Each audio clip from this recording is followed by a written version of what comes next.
श्री कृष्ण का जीवन रिश्तों के मायाजाल और मोह माया के बंधनों से दूर रहने का संदेश देता है।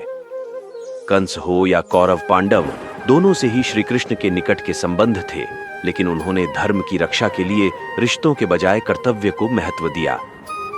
श्रीमद् भगवत गीता न केवल धर्म का ज्ञान कराती है, बल्कि जीवन जीने का ढंग भी बताती है। गीता पढ़ने से शरीर और दिमाग में सकारात्मक ऊर्जा विकसित होती है। श्रीमद् भागवत गीता महर्षि वेदव्यास जी द्वारा लिखी गई थी। गीता में 18 अध्याय और 100 श्लोक हैं। जो मनुष्य मुझे जिस प्रकार भजता है, यानी जिस इच्छा से मेरा स्मरण करता है, उसी के अनुरूप मैं उसे फल प्रदान करता हूँ। व्यक्ति को खुद से बेहतर कोई नहीं जान सकता, इसलिए स्वयं का आकलन करना बेहद जरूरी। मनुष्य का मन संसार की सबसे अशांत चीज है। निस्संदेह चंचल मन को वश में करना अत्यंत कठिन है, किंतु उपयुक्त अभ्यास द्वारा तथा विरक्ति द्वारा ऐसा संभव है। जिसने मन को जीत लिया है, उसने पहले ही परमात्मा को प्राप्त कर लिया है, क्योंकि उसने शांति प्राप्त कर ली है। ऐसे पुरुष के लिए सुख दुख, सर्दी गर्मी एवं मान अपमान एक से है। आत्मा न तो जन्म लेती है और न ही मरती है, केवल शरीर बदलती है। इसलिए शरीर का मोह भी न रखो, न मरने का शोक। परिवर्तन ही संसार का नियम है।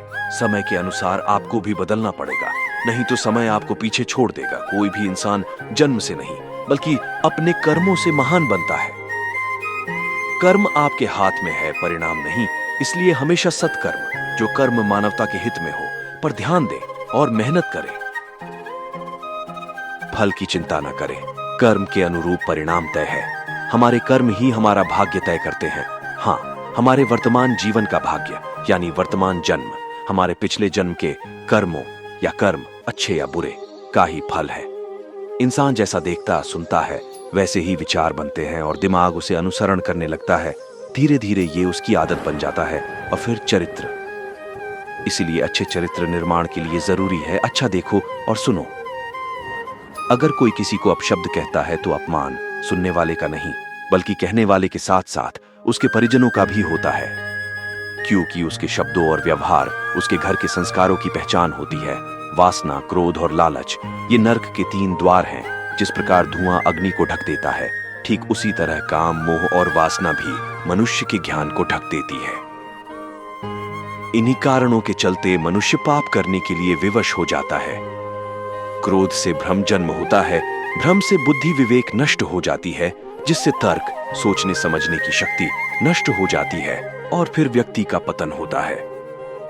मनुष्य के अंदर थोड़ा सा बल, बुद्धि, धन, ऐश्वर्य और पद मिलने से वह अहंकारी बन जाता है। मनुष्य के विनाश का मूल सदा अहंकार ही होता है। अहंकार असुरक्षा की भावना को जन्मदा। एक अनुशासित व्यक्ति अपना तथा समाज व देश का विकास कर सकता है। शिक्षा और ज्ञान उसी को मिलता है जिसमें जिज्ञासा होती है।